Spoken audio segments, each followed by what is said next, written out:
సంవత్సరాల తరబడి ఎన్ని మందులు వాడినా మీ మోకాల నొప్పులు తగ్గట్లేదా? ప్రాణ పెయిన్ క్లినిక్ లో అత్యాధునిక చికిత్స. నమస్కారం రస్తా మేనిపల్లి గారు. నమస్తే. నాకు రీసెంట్ న్యూస్ ఒకటి చూస్తూ ఉన్నామండి. యాక్టర్ చందు సీరియల్ ఆర్టిస్ట్ చనిపోవటం అనేది, సూసైడ్ జరిగింది అని. మీకు తెలిసిన వాస్తవ కోణాలు ఏంటంటే ఆ కుటుంబం ఇప్పుడు చిన్న భిన్నం అయిపోయింది.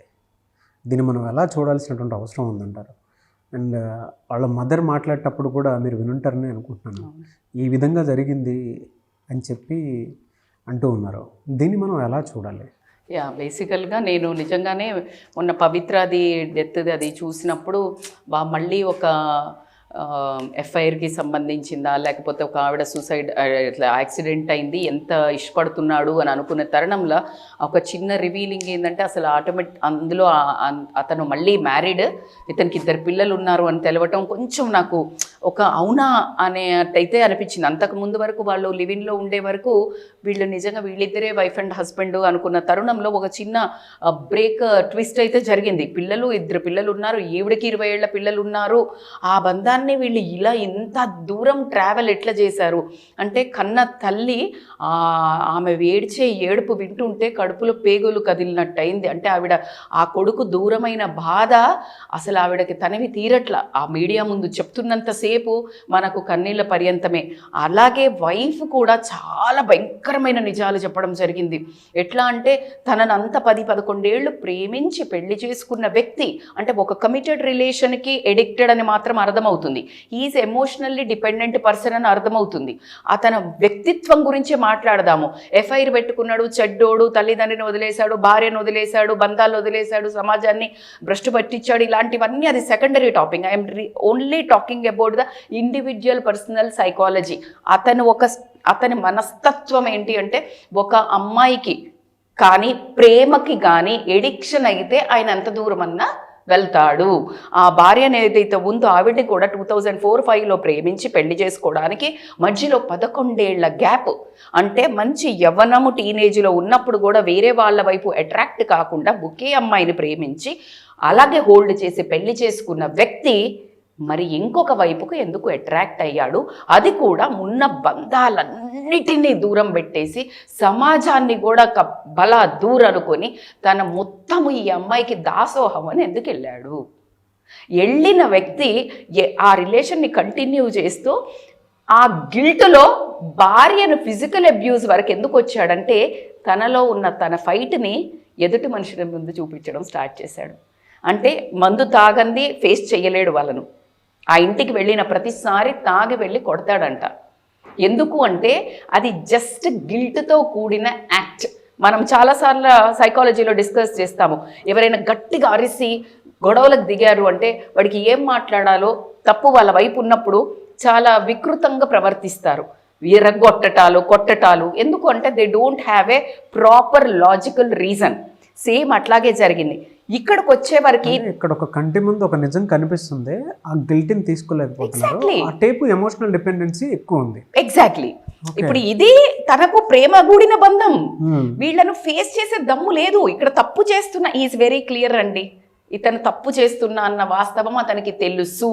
అది తెలిసి ఇంటికి రావాలి అన్న ఆరాటం వచ్చినప్పుడు ఆయనకి ఎక్కడ గిల్ట్ ఉంటుందా ఉండదా, షేమ్ ఉంటుందా ఉండదా? మరి ఆ షేమ్ బయటపడకూడదు. మేలీగో ఆ వచ్చినప్పుడు దాన్ని కవర్ చేసుకోవడానికి క్వశ్చన్ వేస్తే నోరు మూసుకో అని కొట్టటం. ఎందుకంటే నోరు మూపించగలుగుతాడు కదా. ఆవిడ అక్కడ లోపు అయిపోయింది. ఏమని, నాకు ఆడపిల్ల ఉంది, నేను వంగి ఉండాలి, నేను బయట పెట్టడు అనే ఒకటి ఆమెది వీక్నెస్ పట్టేశాడు. కాబట్టి ఇది ఇక్కడ కట్ చేస్తే ఈ అమ్మాయికి అంత అట్రాక్ట్ ఎందుకు అయ్యాడు? అసలు అంత బ్రతకలేన మీరు ఇలాంటి ఎఫైర్స్ ఎంతమంది పెట్టుకోవట్లేదండి? ఎన్ని ప్రపంచంలో మనం ఇప్పుడు మేజర్గా ఎపిడమిక్ అని చెప్పొచ్చు, నేను గ్లోబల్ ఎపిడమిక్ అని చెప్పొచ్చు. ఎన్ని వీడియోస్ చేసినా, ఎంతమంది తిట్టుకున్నా, ఏంటి ఈ వీడియోస్ అయినా సుమన్ టీవీకి ఏం పని లేదా, వీళ్ళకి ఇదే రాజ్యం అంటే అక్కడ వాస్తవాలు నడుస్తున్నాయి కాబట్టికే మనం తీస్తున్నాము. ఏదో పిల్లి కళ్ళు మూసుకుని పాలు తాగుతూ ఎవరు ఏం చెయ్యట్లేదు, వీడియోలు చూపిస్తేనే చెడిపోతారు అనుకోవడం ఒక భ్రాంతి. పక్కన పెడితే ఎక్కడ ఏ ఇండస్ట్రీలో లేవా? ఎంతమంది మనం స్టార్స్ని చూసినామండి. ఇవాళ ఒకళ్ళతో 2-3 ఏళ్ళు అయ్యాక ఇంకొకళ్ళతో షిఫ్ట్ చేస్తున్న తరుణంలో ఈ మనిషి వ్యక్తిత్వాన్ని ఎంత కించపరచాలో మనము ప్రకృతి నుంచి తర్వాత కించపరుద్దాం. ఎఫ్ఐఆర్ పెట్టుకున్నాడు, వెధవ, పిల్లల్ని వదిలేశాడు, తల్లిని వదిలేశాడు, భార్యను, ఎన్ని పక్కన పెట్టుకుందాం. ఈ అమ్మాయికి అసలు ఎందుకు అంత దాసోహం అన్నాడు అంటే, ఇతనికి ఒక టైంలో ఎలా అంటే కొంచెం కనెక్ట్ అయ్యి ఫ్రెండ్స్ అయిన టైంలో 1.5 year కెరియర్ టోటల్గా బ్రేక్ అయిపోయింది. బ్రేక్ అయిపోయి అతను ఒక సీరియల్ నుంచి కూడా పక్కకు తప్పించిన తరుణంలో ఇంట్లో ఉంటున్నప్పుడు ఈ అమ్మాయి ఎట్లా అంటే షీ డింట్ జడ్జ్డ్. అంటే బేసికల్గా ఏమవుతుందంటే ఏమైనా చెయ్యకపోతే ఇంట్లోకి రాగానే మనకు తానే అంటారు కదా, అంటే ఏం చెయ్యట్లేదా, ఒక క్వశ్చన్ మార్కు, సంపాదించట్లేదా, ఇలాంటివన్నీ క్వశ్చనేర్ వస్తుంది ఫ్యామిలీ నుంచి. ఇక్కడ నుంచి ఆ అమ్మాయి ఏం కోరుకుంది అంటే తన బ్యాక్గ్రౌండ్లో తనకి ఇప్పుడు మనీ ఉంది, సోషల్ స్టేటస్ ఉంది, అంటే ఒక హీరోయిన్ హోదా ఉంది, తనను పిచ్చిగా ప్రేమించే వ్యక్తి కనిపించాడు. ఆ పిచ్చిగా ప్రేమించే వ్యక్తికి డబ్బు లేకున్నా సరిపోద్ది, నేను నీకు ఎమోషనల్లీ డిపెండెన్స్ ఇస్తా. ఇద్దరికి ఎవరెవరికి వ్యాక్యూమ్ ఎక్కడెక్కడైతే ఉందో ఇద్దరి వ్యాక్యూమ్ కలిసి ఒక ఫుల్ఫిల్మెంట్ అయిపోయింది, ఎమోషనల్ ఫుల్ఫిల్మెంట్.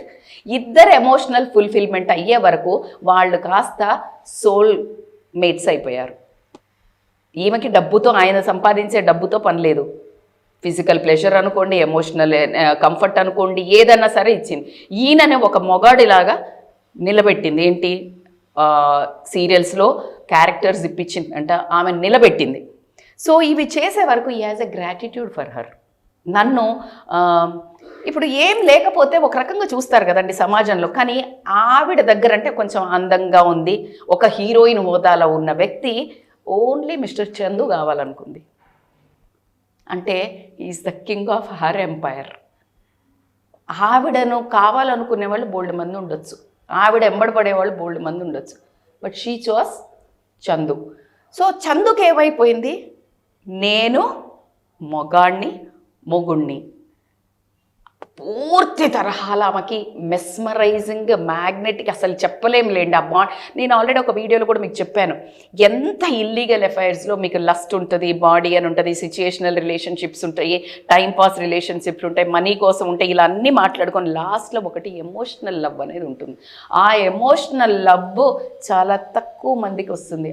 వచ్చింది అని అంటే కనుక వాళ్ళకి సమాజం కనిపించదు, భార్యాబంధాలు ఏమీ కనిపించవు, కన్ను మిన బరి తగ్గించి అనే వర్డ్ మనం యూజ్ చేస్తాము. వాళ్ళు మాత్రము మనస్సుకు మాత్రమే ఇంపార్టెన్స్ ఇస్తారు, ఇంకా వాళ్ళకి ఏమీ కనిపించదు. అది చూసే వాళ్లకు రోత, చెండాలము, అది అంటే వికృత చేష్టలు, బరితెగించారు, పిల్లలున్నారు, ఇంత పెద్ద పిల్లల ముందు బెడ్రూమ్లోకి వెళ్ళారా అని భార్య అడుగుతుంది. వాళ్ళకది ఆ బెడ్రూమ్ అదంతా వాళ్ళకది ఎక్కదు. అది ఫుల్ ఒక మందు దాగిన వాడికి ఎలా నశాల ఉంటారో ఈ ప్రేమ అనే మత్తులో నువ్వు శారీరక సుఖాల కోసం అయితే కొన్ని రోజులే ఉండేది, దానిని మించి వీళ్ళది ఎమోషనల్ బాండింగ్ కనెక్షన్కి, సోల్ఫుల్ కనెక్షన్కి వెళ్ళిపోయింది. కాబట్టికనే సో ఈ కుడెంట్ టాలరేట్. ఎప్పుడైతే ఆవిడ చనిపోయిందో అంటే ఏ విధంగా తీసుకోవాలన్నా అంటే అటేపు ఒక ఫ్యామిలీ కూడా ఉంది కదా. అవును, అదే అందుకే చెప్తున్నాను కదా, అంటే ఆ బార్డర్ క్రాస్ అయ్యాడు. ఆ బార్డర్ అనేది అతనికి లేదు. అంటే ప్రతిదానికి ఒక లిమిట్, ఒక సెటైటీ ఉంటుంది. అంటే ఇలా చేస్తే వీళ్ళు నొచ్చుకుంటారేమో, నాకు సమాజంలో పరువు పోతుందా, అవన్నిటినీ ఆ అమ్మాయి ఎఫెక్షన్ కానివ్వండి, గ్రాటిట్యూడ్ కానివ్వండి, ఆయనని ఓవర్కమ్ చేసేసింది అన్నీ. అంటే take over above all these, only ప్రేమ అనే దాంట్లోకి వెళ్ళాడు. నేను అదే చెప్తున్నాను, మీరు ఇల్లీగల్ ఎఫ్ఐఆర్ అనేది పక్కన తీసేయండి. ఈ రోజు ఒక అమ్మాయితో తిరిగి పెళ్ళయి రేపొద్దున ప్రతిరోజు అమ్మాయిలను చేజ్ చేసుకుంటూ పోయే వాళ్ళను ఫ్రమ్ నార్మల్ మ్యాన్ నుంచి చూపిస్తే సెలబ్రిటీల వరకు మనకు తెలియని బాగోతాలు కాదు. అవునంటారా కాదంటారా? దీన్ని పెద్ద మనము వీడే మన పతిత, వీడు ఎట్లా చేసిండు, చండాలమని తిడుతున్నాం. నేను అది మాట్లాడట్లేదు. అలాంటి వ్యక్తి ఏదైతే భార్యా పిల్లల్ని కూడా మెడబట్టుకొని బయటికి నెట్టకుండా, ఆ అద్భుతమైన తల్లి అత్తగారు కూడా కోడల్ని కంట్లో పెట్టుకొని చూసుకుంటూ, కొడుకు అంటే అసలు అది ఒక బ్యూటిఫుల్ రిలేషన్ అనే చెప్తాను. ఇతను కూడా దిగజారుడ వ్యక్తి అని ఇల్లీగల్ రిలేషన్ పెట్టుకున్నందుకు అంటారేమో, కానీ అట్ ద సేమ్ టైం ఒక మీరన్న ఎక్స్ట్రా మ్యారిటల్ పెట్టుకున్న ఒక అమ్మాయిని మీడియా ముందు, సమాజం ముందు ధైర్యంగా నించొని ఆవిడ నా ప్రాణము, ఆవిడ చనిపోలేదు, ఆవిడ నాతోటే ఉంది, పాప నేను వస్తున్నాను, జిమ్ కోచ్ ఫోన్ చేశాడు, నేను 2 రోజుల్లో నీ దగ్గరకు వస్తాను అంటే అసలు ఆయన ఊహించుకోలేకపోతున్నాడు. ఆవిడ లేని జీవితాన్ని అసలు ఆయన సపరేట్ లేడు.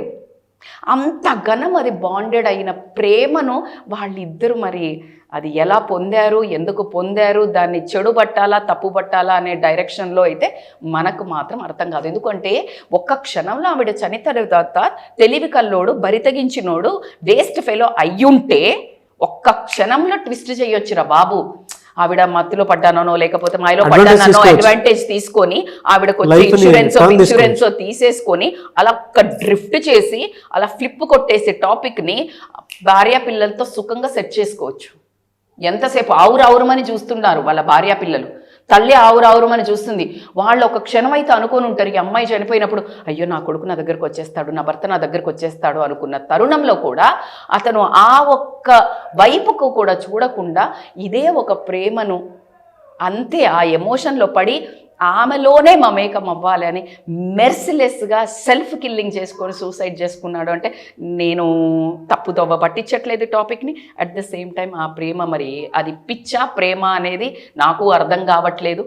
కనీసం బాధ్యతను కూడా విస్మరించాడు. మరి చనిపోయిన ఆమె చనిపోయింది, ఇటు ఈ ఇద్దరు పిల్లల మీద ఆయన ఎఫెక్షన్ ఉంది, ఆవిడ పిల్లల మీద ఆయన పిల్లలు కూడా ఉన్నారు అనే ఒక బాధ్యతను కూడా ఎందుకు స్వీకరించలేకపోయాడు అంటే పూర్తి తరహాల దాసోహమైపోయాడు ఆ అమ్మాయి ప్రేమకు. సో బేసికల్గా ఖచ్చితంగా మీరు అన్నట్టు కంక్లూజన్ ఒక పాయింట్లో చెప్పాలి దీన్ని టేక్అవే అని అంటే కనుక చాలామంది ఎక్స్ట్రా ఎఫైర్స్ పెట్టుకుని ఎట్లా ఉంటారంటే అక్కడ వదలరు ఇక్కడ పట్టరు అన్నట్టు ఉంటారు. అంటే అటు కాకుండా ఇటు కాకుండా ప్రతి దగ్గర వాళ్ళ బెనిఫిట్సే చూసుకుంటూ ఉంటారు. ఇటు భార్యను సాధిస్తుంటారు, ఇక్కడ శరీర సుఖాల కోసం ఉంటారు, అవసరం వచ్చినప్పుడు గోడ మీద పిల్లిలాగా ఉంటారు. ఈయన అలా లేడు. ఎలా ఉన్నాడో మీరు అందరూ వాస్తవంగా చూస్తుంటారు. మొన్న నేను సుమన్ టీవీలో ఒక ఇంటర్వ్యూ చూశాను, అసలు కూర్చొని చెప్తున్నాడు ఆవిడ ఎక్కడికి పోలేదండి, నా పక్కనే ఉందండి. అంటే అసలు భార్యనే మెన్షన్ చేసుకున్నాడు ఆయన. ఆయనకి ఇల్లీగల్ అఫైర్ అని మనం అనుకుంటున్నాం, ఆయన భార్యగా నటించడం ఏంటండి. ఆవిడ నా ప్రాణము, ఆవిడ నా జీవితము అని చనిపోయిన 2 రోజుల్లో 4 పోస్టులు పెట్టాడు. పవి నేను వస్తున్నాను, 2 రోజుల్లో నిన్ను కలుస్తాను, మన జిమ్కి వచ్చి ఫోన్ చేస్తున్నాడు, అదే యావలో ఉన్నాడు. అంటే ఈయన మమేకం అవ్వడానికి మానసికంగా ఫిక్స్ అయ్యాడు. అదే పోస్ట్ చూసి భార్య కూడా అందరినీ పిలిపించి భయపడి, భార్య కూడా చాలా స్మార్ట్ ఉంది, ఆవిడ కూడా పిలిపించి చెప్పడం జరిగింది ఈయన ఎవడో చేసుకుంటాడు అని డౌట్ వచ్చింది ఆవిడకి. అంటే పిచ్చా, నేనేమి సూసైడ్ చేసుకొని అంత వీక్ పర్సనాలిటీ కాదు అని అన్నాడు. కానీ ఆయన ఆవిడ పిలుపు వస్తూనే ఉన్నట్టుంది. అందుకని మనందరినీ కూడా వదిలేసి ఎవరికి ఆన్సర్ చెప్పుకోలేకుండా ఆవిడ ప్రేమకని వెళ్ళిపోయాడు. బట్ ట్రూ అండి, మీరు చెప్పిన దాంట్లో నాకు ఒక విషయం బాగా నచ్చింది. ఎక్స్ట్రా మ్యారిటల్ అఫైర్ పెట్టుకున్నటువంటి వాళ్ళు ఎవరైతే ఉంటారో వాళ్ళు ఎలా అంటే అటు ఉండలేరు ఇటు ఉండలేరు. ఒకళ్ళు మీరు ఇందా చెప్పినట్లు శరీర సుఖం కోసం అని చెప్పేసి ఒకవైపు ఉంటారు, లేదంటే ఆర్థిక సుఖం కోసం అని చెప్పేసి ఇంకొకరిని వాడుకుందామని చూసుకున్నటువంటి వాళ్ళు ఉంటారు. It's not like that, it's very clear. వాళ్ళ మదర్ కూడా ఏడుస్తూ చెప్తుంది, మమ్మల్ని ఏ రోజు సరిగా పట్టించుకోలేదు, తను ఒక మాట అనివ్వలేదు. అట్ ద సేమ్ టైం ఇక్కడ జీవితాన్ని కూడా కంప్లీట్గా మర్చిపోయాడు. ఏదైనా ఇక్కడ జీవితానికి సంబంధించి ఎదురు క్వశ్చన్ చేస్తే తిరిగి మమ్మల్ని కొట్టేవాడు అనేటువంటి పెద్దమ్మ అని చెప్పేవాడు. నాకేమన్నా అవుతే పవిత్ర పెద్దమ్మ చూసుకుంటది మిమ్మల్ని అని చెప్పేవాడు ఈ పిల్లలకు కూడా. ఎస్, హీఈస్ వెరీ క్లియర్ అండి. అంటే ఒక్కొక్క సైడ్ మాత్రం తీసేసుకొని ఇది చేశారు. అంటే డిస్టర్బెన్స్ అనేది ఇక్కడ మీరు చెప్పిన దాని ప్రకారం అయితే బయట సొసైటీలో రెండు విషయాలు డిస్టర్బ్ చేసేటువంటి వాళ్ళు చాలా మంది ఉంటారు. బట్ హీఈస్ వెరీ క్లియర్ అండి. అంటే ఆ గ్రాటిట్యూడ్ ఆ లెవెల్ దాటిపోయి వాళ్ళు సోల్ పాయింట్ ఉన్నట్టున్నారు. మేబీ ఒకటే ఇందులో ఏదైనా మాట్లాడుకోవాల్సిన విషయం ఉంది అని అంటే వన్ సైడ్ తీసేసుకొని జీవితాన్ని అక్కడి నుంచి ముగించుకోవటం అనేది. చూద్దాం ఏ విధంగా ఉంటుంది. Anyways thank you so much Rasitha గారు. Thank you so much. నాకు సుమన్ టీవీలో మీ పర్సనల్ అండ్ బిజినెస్ ప్రమోషన్స్ కోసం కింది నెంబర్కి కాంటాక్ట్ చేయండి.